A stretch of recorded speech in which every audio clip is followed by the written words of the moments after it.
My name is Joyce Evans. My maiden name was Joyce Leatham.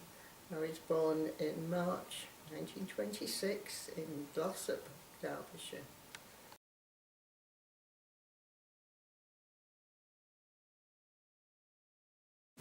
So Auntie Joyce, what are your memories of wartime in Manchester? We moved to outside Manchester, and I grew up there mostly and going to school there.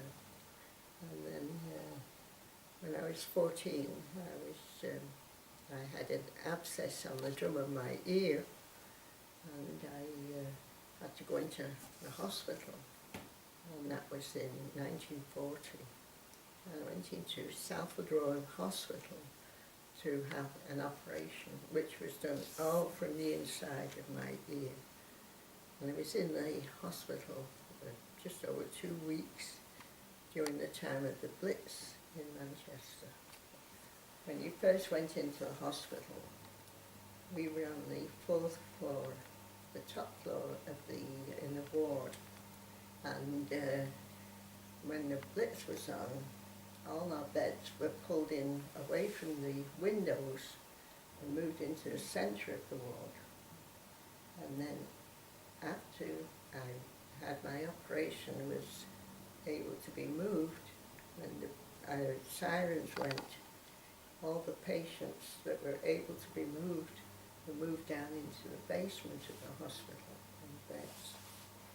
But during the time I was up in the ward, the nurses were running back and forth with buckets of water to put out the incendiary bombs on the roof. Once the sirens went off, all the lights in the ward went off, and the children, everybody was crying because they didn't like the dark, of course, and we were settled, and you had to be quiet and just watch the nurses running up and down the ward. That was the frightening part. And then my father would phone the hospital every morning to see if I was all right. But after I came out of the hospital, everywhere around was bombed. And then after, the hospital itself was bombed, and some of the nurses that looked after me killed.